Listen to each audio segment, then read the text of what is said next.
Hello बच्चों, welcome to अध्यनिक्स। तो आज हम लोग एक नई सीरीज लेके आए हैं, बहुत इंपॉर्टेंट है। 50 सबसे इंपॉर्टेंट क्वेश्चन केमिस्ट्री के अंदर, जो कि आपको इस आने वाले एग्जाम में पूछेंगे। मोस्ट प्रोबेबली पेपर यहीं से आएगा।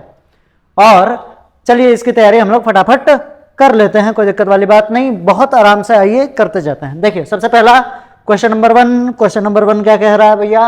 What is a chemical reaction? Chemical reaction क्या होता है बाबू? तो केमिकल रिएक्शन इज अगर लिखें तो आइए, हाँ, केमिकल रिएक्शन क्या होता है? केमिकल इंटरैक्शन या इंटरैक्शन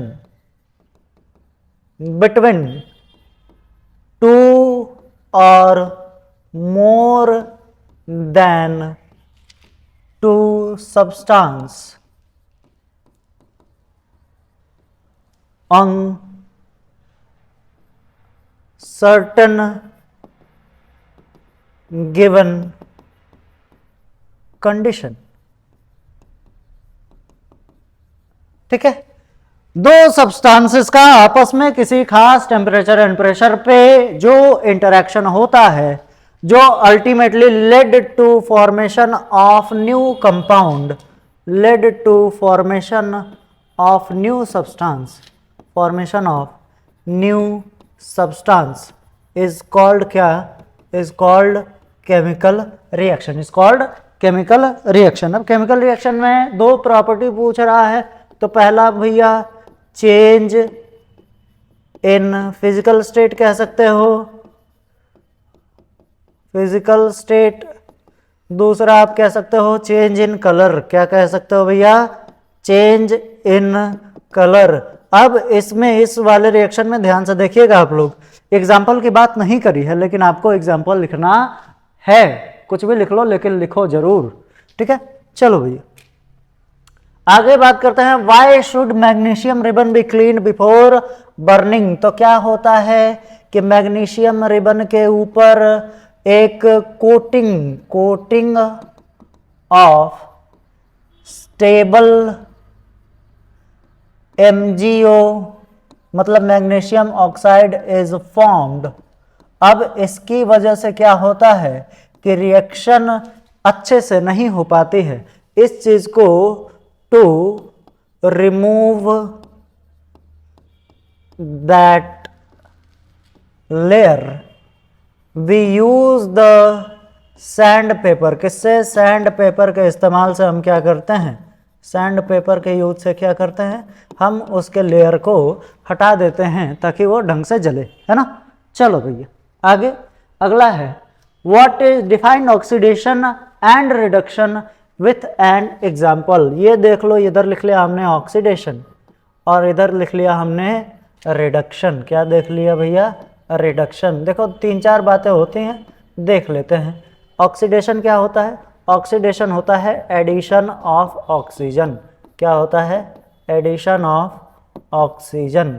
ठीक है, और रिडक्शन क्या होता है?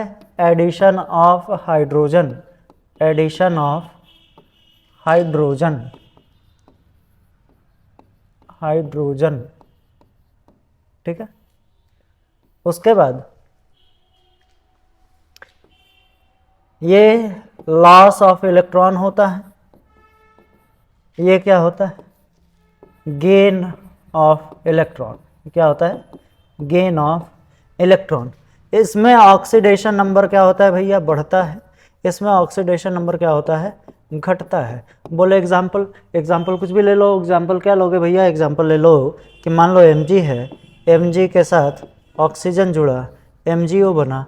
दिस इज ऑक्सीडेशन रिएक्शन, है ना। बैलेंस आप कर लेना, कोई दिक्कत वाली बात नहीं।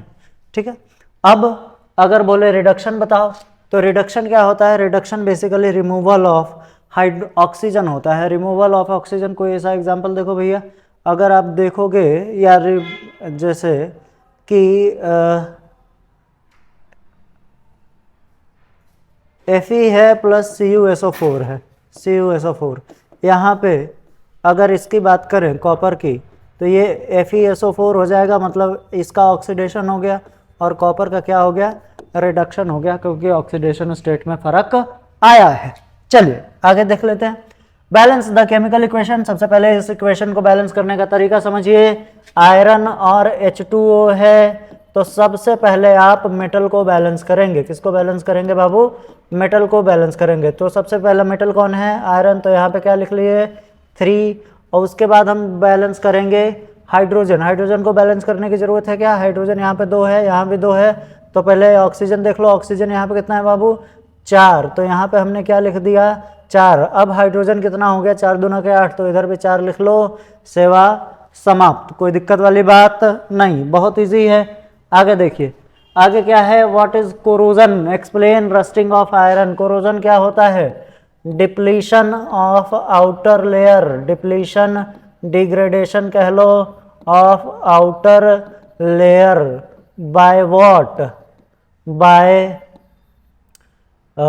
Air and moisture, and air and moisture is known as what? Corrosion. क्या? कोरोजन। अब यही आयरन वाला आयरन के साथ जब O2 मॉइस्ट एयर के साथ रिएक्ट कर लेता है तो एक लेयर Fe3O4 की बन जाती है, जो जिसकी वजह से जंग लगता है। जिसकी वजह से क्या होता है? जंग लगता है। आगे आगे बाबू क्वेश्चन है कि identify the type of the reaction. पहली बात, यहाँ पे हीट निकलेगा। It is a exothermic reaction. कैसा रिएक्शन बाबू? Exothermic reaction. अच्छा, और तो क्या ही कह सकते हैं? CaO है, तो देखो इसमें ऑक्सीडेशन रिडक्शन सोचना बेकार की बात है। आप तो सीधा सीधा एक्सोथर्मिक रिएक्शन कह सकते हो इसको। ठीक है, आगे क्या है? What is a displacement reaction? Give an example displacement reaction. बाबू देखो यार, आयरन है, CuSO4 है। आयरन जो है Cu को हटा के अपने यहाँ पे लग जाएगा और Cu किनारे हो जाएंगे। This is also an example of displacement. क्या ये ऑक्सीडेशन या रिडक्शन का एग्जाम्पल है? बिल्कुल है, लेकिन ये उसका भी एग्जाम्पल है, डिस्प्लेसमेंट का भी। कोई दिक्कत वाली बात नहीं। आगे क्या है? Why decomposition reaction are called opposite of combination reaction. देखो भाई, डिकम्पोजिशन जैसे मान लो कि CaCO3 है, CaCO3 को हमने करा है हीट करेंगे तो ये बनेगा CaO प्लस CO2। अब CaO को CO2 के साथ रिएक्ट कराएंगे तो बन जाएगा CaCO3। तो बाबू देखो, सारी कहानी जस्ट उल्टी हो रही है। क्या हो रही है?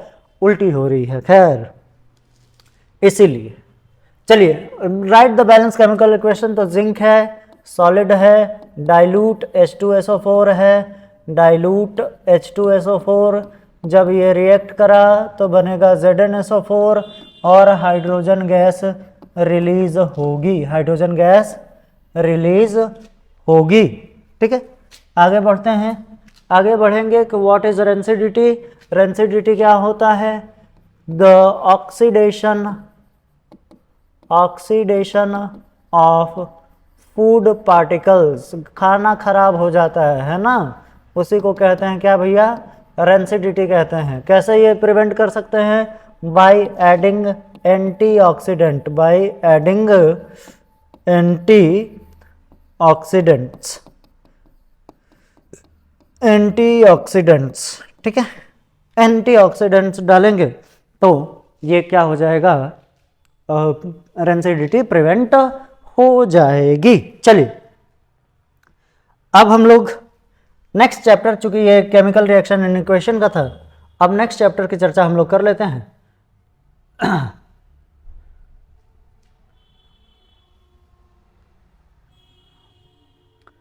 नेक्स्ट चैप्टर की चर्चा करते हैं। आइए,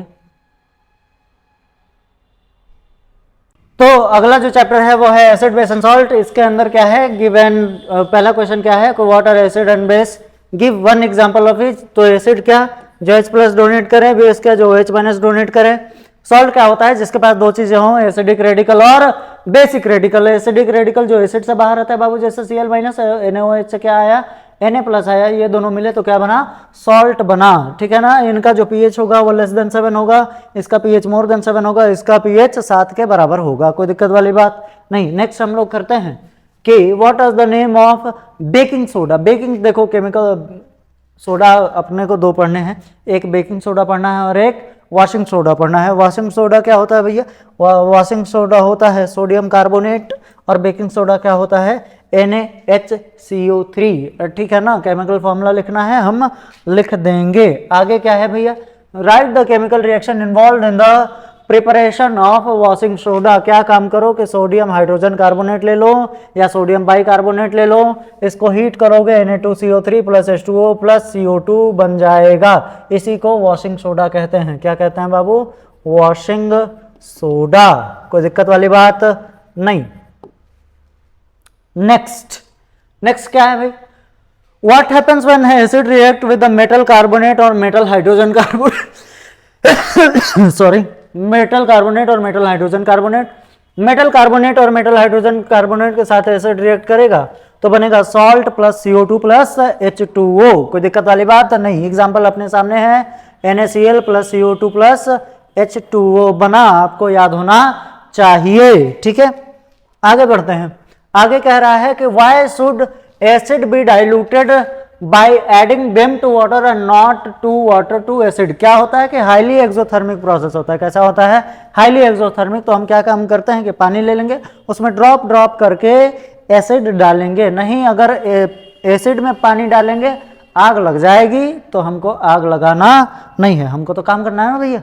आ जाओ आगे देखो, what is meant by pH scale. PH scale क्या होता है, यूनिवर्सल इंडिकेटर होता है। कौन सा इंडिकेटर होता है, यूनिवर्सल इंडिकेटर। क्या है ना कि लिटमस वगैरह का लिमिटेशन है बाबू, लेकिन पीएच का कोई लिमिटेशन नहीं है, पीएच सबके लिए लग जाएगा, ठीक है।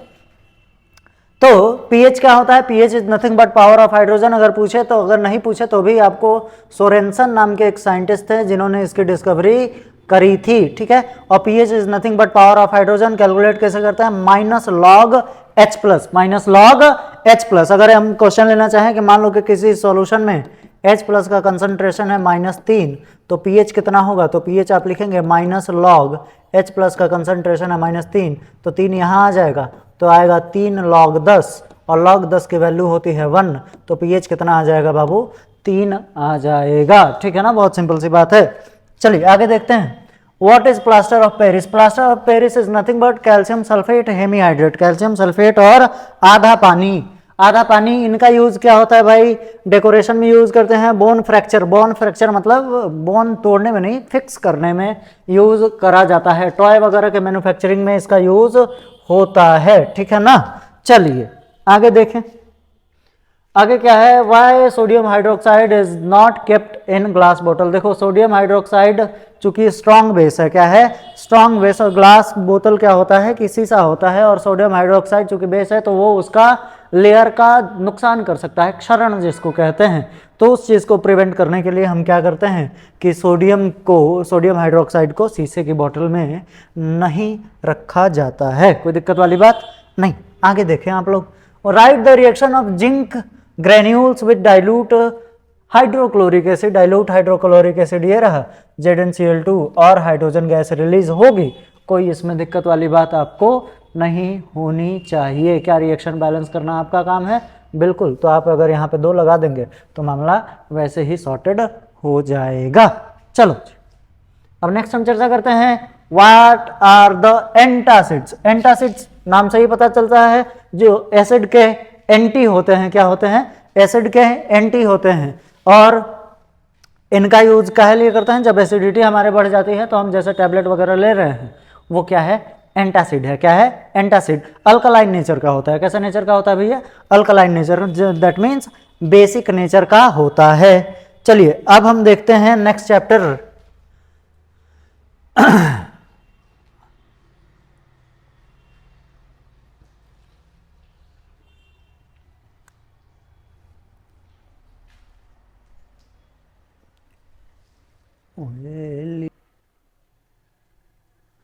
चलिए जी, अब थर्ड चैप्टर में हम लोग पहुंच गए हैं, carbon and its compound. May be this is the fourth chapter, but you don't have to worry about it. Let's go.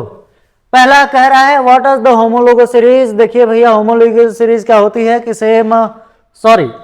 Series of compound जिनके पास सेम फंक्शनल ग्रुप होता है, केमिकल प्रॉपर्टी सेम होती है, लेकिन CH2 ग्रुप का दोनों में अंतर होता है। अगर जैसे मीथेन एथेन की बात करें तो ये दोनों ये जो साथ में जब हैं तो वो होमोलोगस सीरीज कही जाएगी, और एक दूसरे को इंडिविजुअल को होमोलोग कहते हैं। क्या कहते हैं?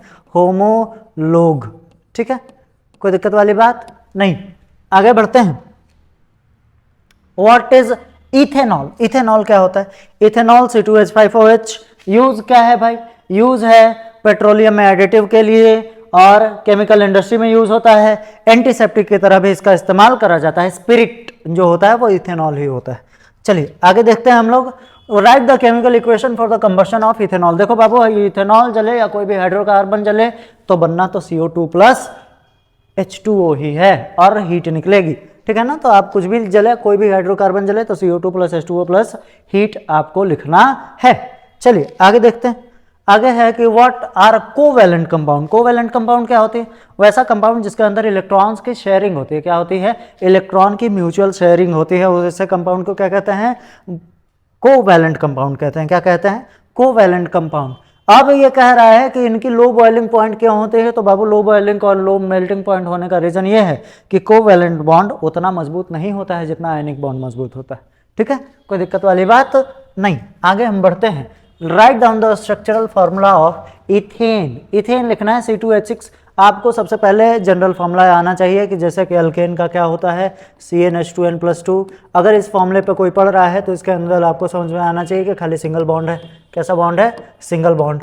अगर इस फॉर्मूले में कोई पढ़ रहा है CnH2n तो मतलब यहाँ पे एक डबल बॉन्ड है ना, मिनिमम वन डबल बॉन्ड है ना। डबल बॉन्ड ऐसे लिख दे रहा हूँ मैं, या तो आप ऐसे लिख लो double bond should be there. जब ऐसा रहे तो आपको फटाफट स्ट्रक्चर लिखने आना चाहिए। अगर CnH2n-2 वाला हिसाब रहे तो यहाँ पे at least one triple bond should be there. One triple bond should be there. कोई दिक्कत वाली बात, कोई प्रॉब्लम नहीं। आ जाओ। What is the functional group? Functional group क्या होता है कि एटम हो या ग्रुप ऑफ एटम हो जो हाइड्रोकार्बन के साथ लग के उसकी केमिकल प्रॉपर्टी को चेंज कर दे, उसी को क्या कहते हैं भैया? फंक्शनल ग्रुप कहते हैं। क्या कहते हैं? Functional group. ये कहानी लिखी हुई है, चूंकि आप लोग जानते हैं सब कुछ तो ज़्यादा लिखने की जरूरत नहीं है, फटाफट रिकॉल होता जाए वो बेहतर होगा। चलो जी आ जाओ। अगला कह रहा है कि what happens with ethanoic acid react with sodium carbonate. Ethanoic acid है, ये थोड़ा थोड़ा बेसिक नेचर का है, सॉल्ट बनेगा, CO2 बनेगा और H2O बन जाएगा। ठीक है, कोई दिक्कत वाली बात नहीं। आगे हम देखते हैं। आगे क्या है? What are the saturated and unsaturated hydrocarbon. Saturated के अंदर फर्दर हाइड्रोजन ऐड नहीं हो सकता है, अनसैचुरेटेड के अंदर फर्दर हाइड्रोजन ऐड हो सकता है। सैचुरेटेड के अंदर हमेशा सिंगल बॉन्ड मिलेगा, अनसैचुरेटेड के अंदर डबल और ट्रिपल बॉन्ड मिलेगा। कोई दिक्कत वाली बात नहीं। अब अनसैचुरेटेड में कौन कौन से होते हैं भैया? तो अनसैचुरेटेड में अल्कीन और अल्काइन। सैचुरेटेड में कौन? अल्केन। सैचुरेटेड में कौन? अल्केन। चलो जी आगे। Why do not soap work well with the hard water? मैंने पहले ही बताया था, सोप हार्ड वाटर के अंदर कैल्शियम और मैग्नीशियम के सॉल्ट होते हैं जो सोप के सॉल्ट्स के साथ मिलकर स्कम का निर्माण कर लेते हैं और जो कि इनसॉल्युबल होता है, तो मिसल के फॉर्मेशन में दिक्कत होती है, इसीलिए सफाई अच्छे से नहीं हो पाती है। अल्टीमेटली कहने का मतलब कि झाग बढ़िया से नहीं बनता है, इसीलिए सफाई भी अच्छे से नहीं होती है। इसीलिए हम किसका यूज़ करते हैं? डिटर्जेंट का यूज़ करते हैं। ठीक है, चलिए जी। तो हमने कार्बन एंड कंपाउंड भी देख लिया। अब हमारे पास बचा है मेटल नॉन मेटल। तो देखो आते हैं।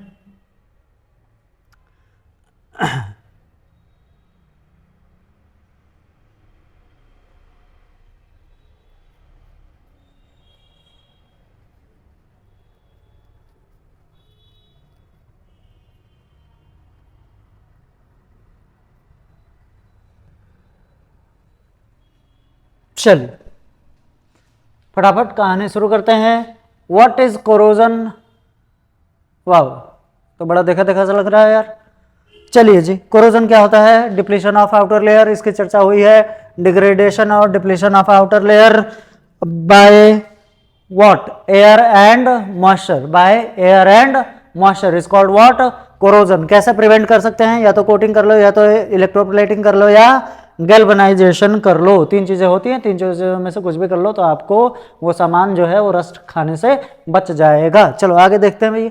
आगे है कि sodium kept in kerosene, kerosene में कहा है क्योंकि सोडियम बहुत ही ज़्यादा रिएक्टिव एलिमेंट होता है, वेरी हाईली रिएक्टिव एलिमेंट, और इसको किरोसिन में इसलिए करते हैं कि चूंकि किरोसिन पोलर है तो वो बाहर एक लेयर बना देता है जिससे वो एयर के साथ रिएक्ट नहीं कर पाता है, और एयर के साथ रिएक्ट नहीं करेगा तो इसे ब्लास्ट ब्रूस्ट भी नहीं होगा, ठीक है ना। इसीलिए क्या करते हैं भैया, इसको सबमर्ज करके रखते हैं किरोसिन के अंदर, ठीक है। अगला है write down the electron dot structure of sodium chloride. बाबू सबसे पहले आप वैलेंसी लिख लें और उसके बाद दोनों आयंस को सामने आपको लिखना होगा। NaCl ऐसे करके लिखोगे तो वो गलत हो जाएगा, इसकी चर्चा हम लोग पहले कर चुके हैं। चलिए आगे देखते हैं, आगे क्या है, what is an ore, name any two ores of iron. Ore क्या होता है, ओर होता है कि वैसा मिनरल जो कि पर्टिकुलर किसी एलिमेंट के कंपोजिशन में थोड़ा रिच होता है, जैसे कि कोई एलिमेंट वो मिनरल है जिसमें आयरन ज़्यादा मिल रहा है तो उसको हम क्या कह दे रहे हैं, ओर कह दे रहे हैं। आयरन नहीं, कुछ भी हो सकता है, कॉपर हो सकता है, कुछ भी हो सकता है, ठीक है। अगर आयरन के ओर की बात करें तो एक मैग्नेटाइट और एक हेमेटाइट, आपकी मर्जी है, आप जितना याद रख सकते हो। अब बात करते हैं what is the reactivity series of element. Reactivity series of element क्या होता है, रिएक्टिविटी सीरीज ऑफ एलिमेंट होता है जिसमें हम ऑक्सीडेशन या रिडक्शन पोटेंशियल के बेसिस पे एलिमेंट को अरेंज करते हैं कि कौन ज़्यादा रिएक्टिव है, कौन ज़्यादा रिएक्टिव नहीं है, है ना, मेटल नॉन मेटल को, ठीक है। आगे चर्चा करते हैं differentiate between metals and non metal. बहुत ही फर्जी सवाल है भैया, मेटल लस्टरस होता है, नॉन मेटल नॉन लस्टरस होता है, मेटल के पास डक्टिलिटी होती है, नॉन मेटल के पास डक्टिलिटी नहीं होती है, मेटल कंडक्टर होता है, नॉन मेटल कंडक्टर नहीं होता है, एक्सेप्शन आपको याद होना चाहिए। चलिए आगे चर्चा करते हैं, explain the process of extraction of metal. सबसे पहले आपको आइडेंटिफिकेशन ऑफ ओर करना होगा, उसके बाद उसका कंसंट्रेशन करना होगा, उसके बाद कंसंट्रेशन के बाद उसका ऑक्सीडेशन करना होगा। मेटल ऑक्साइड के लिए दो प्रोसेस होता है, एक कैल्सिनेशन, एक होता है रोस्टिंग। कैल्सिनेशन और रोस्टिंग, एक में विथ एयर जलाते हैं, एक में विदाउट एयर जलाते हैं, ठीक है। उसके बाद reduction of metal oxide to metal करना होगा, लास्ट में क्या करना होगा भैया, रिफाइनिंग करना होगा। ये 5 स्टेजेस होते हैं मेटल को प्योर करने के लिए। चलिए आगे हम बढ़ते हैं, why are copper and aluminium are used in electrical wiring. पहली बात, कंडक्टर बहुत बढ़िया होते हैं, जंग खाने का कोई दिक्कत नहीं है। एल्यूमिनियम से बढ़िया थोड़ा कॉपर कंडक्टर होता है, इसलिए कॉपर को इंटरनल वायरिंग में यूज करते हैं। एल्यूमिनियम बाहर आपके घर के लटक ही रहा है, कोई दिक्कत वाली बात नहीं। आगे केमिकल रिएक्शन विद डाइल्यूट, देखो बाबू पता नहीं कितनी बार आ चुका है, zinc plus dilute H2SO4 that gives out salt and hydrogen gas, you have to balance the reaction all together, कोई दिक्कत वाली बात नहीं। अच्छा आगे क्या है, आगे है गैल्वेनाइजेशन। गैल्वेनाइजेशन में क्या होता है कि आयरन ले लो, स्टील ले लो, उसके ऊपर जिंक की कोटिंग चढ़ा दो। किसकी कोटिंग चढ़ा दो, जिंक की। काहे लिए, to prevent corrosion, to prevent corrosion, कोई दिक्कत वाली बात नहीं। तो ये कहानी मेटल नॉन मेटल की भी हमारी समाप्त होती है। अब हम लोग करते हैं एक्स्ट्रा कुछ क्वेश्चन जो कि आपके लिए इम्पॉर्टेंट होगा। आ जाओ, चलिए जी।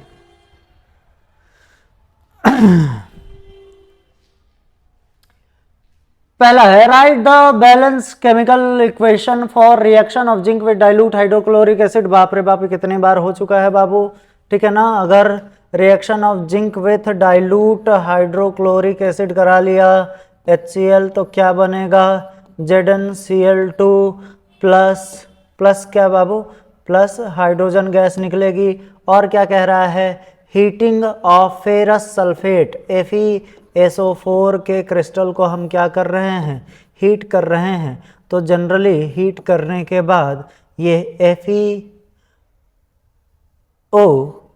और सल्फर बाहर निकल जाता है SO2 के फॉर्म में, ठीक है ना, जनरली ऐसा होता है। आगे देखते हैं भैया, आगे चर्चा करते हैं कि what is a redox reaction, identify the oxidation and reduction. Redox reaction क्या होता है, जहां oxidation and reduction, oxidation and reduction takes place simultaneously, takes place simultaneously, साथ ही के साथ जब ऑक्सीडेशन और रिडक्शन दोनों हो रहा हो तो उसको हम क्या कहेंगे, रेडॉक्स रिएक्शन कहेंगे। अब देखो यहाँ पे CuO प्लस H2 है जो चेंज हो रहा है Cu और H2O में। ध्यान से देखिए तो कॉपर के साथ ऑक्सीजन हट रहा है, तो मतलब इसका क्या हुआ, रिडक्शन। और हाइड्रोजन के साथ ऑक्सीजन जुड़ रहा है, तो इसका क्या हुआ, ऑक्सीडेशन हो गया। क्या हो गया, ऑक्सीडेशन। ये सब बेसिक बात आपको आनी चाहिए। आगे हम देखते हैं what happens when zinc react with dilute. अरे यार ये तो फिर वही कहानी हो रही है, जिंक प्लस डाइल्यूट HCl। बाबू जो बनना है वो तो आपको पता ही है, ZnCl2 प्लस H2O। और अगला कह रहा है कि sodium carbonate Na2CO3 react with HCl। ये जरा आप लोग खुद से करेंगे, ठीक है ना, सब कुछ हम ही कराएं ऐसा कोई ज़रूरत नहीं है। आगे देखिए, आगे क्या है, right the chemical formula of bleaching powder CaOCl2, ठीक है, वॉशिंग सोडा Na2CO3, उसके बाद प्लास्टर ऑफ पेरिस CaSO4.12H2O। एक एक यूज़ बता दें तो इनका क्लीनिंग के लिए यूज़ करते हैं, ठीक है। इसका वॉशिंग है तो वॉशिंग पाउडर या वॉशिंग क्लॉथ्स में, है ना, कॉटन इंडस्ट्री में यूज़ होता है। इसका यूज़ बोन फ्रैक्चर के लिए होता है, फिक्स करने के लिए, है ना। तो ये सब कहानी है, कोई दिक्कत वाली बात नहीं। उसके बाद अगला है बाबू, अगला क्या है, right the chemical formula of. अरे यार ये तो रिपीट टेलीकास्ट हो रहा है, कोई दिक्कत वाली बात नहीं है, वो तो आपने पहले ही कर चुके हैं। आगे देखिए, explain ionic bond formation in sodium chloride with electron dot structure. अभी पहले जस्ट थोड़ी देर पहले ही हमने स्ट्रक्चर लिया है बाबू, Na+ और Cl-। कैसे होता है, इन्होंने एक इलेक्ट्रॉन लॉस करा है, तो हम क्या काम करते हैं कि एक इलेक्ट्रॉन हटा के इनका Na+ कर देते हैं। चूंकि इन्होंने एक इलेक्ट्रॉन गेन करा है Cl ने, तो Cl के आसपास हम एक इलेक्ट्रॉन बढ़ा देते हैं, है ना, जो कि अभी तुरंत पहले हम लोग देख चुके हैं। आगे देखिए, आगे क्या है, describe the extraction of metal with medium reactivity like zinc. तो भैया सबसे पहले क्या काम करेंगे, कंसंट्रेशन ऑफ ओर कर लेंगे, कंसंट्रेशन ऑफ ओर। उसके बाद आगे क्या करेंगे, ऑक्सीडेशन टू मेटल ऑक्साइड। फिर क्या काम करेंगे, रिडक्शन टू मेटल। फिर क्या काम करेंगे, रिफाइन कर लेंगे। क्या कर लेंगे, रिफाइनिंग, ठीक है ना। यही होना है भैया, इससे ज्यादा तो कुछ नहीं होना। आगे देखिए, अगला क्या है, right chemical properties of ethanol. Ethanol की केमिकल प्रॉपर्टी लिखनी है, तो हम क्या काम करते हैं कि सबसे पहले देख लेते हैं कि भैया कंबशन रिएक्शन CO2 और H2O। दूसरा अगर लिखना होगा तो आप लिख लो डिहाइड्रेशन रिएक्शन, C2H5OH को अब अगर डिहाइड्रेट कर लेंगे H2SO4 डाल के, तो C2H4 प्लस H2O बाहर निकल जाता है। This is dehydration reaction. और ऊपर वाला क्या है, कंबस्शन रिएक्शन। ठीक है, चलिए आगे हो गया। इसके बाद what happens when plaster of Paris is mixed with water. बाबू ये आपको अपने से करना है। देखो हम आपको हिंट दे देते हैं, जब प्लास्टर ऑफ पेरिस और जिप्सम और प्लास्टर ऑफ पेरिस का बहुत लेना देना है। जिप्सम में से पानी बाहर निकल जाता है तो प्लास्टर ऑफ पेरिस बन जाता है, तो प्लास्टर ऑफ पेरिस में जब पानी ऐड हो जाएगा तो वो जिप्सम बन जाएगा। आप अपने से इसको कर लेंगे प्लीज।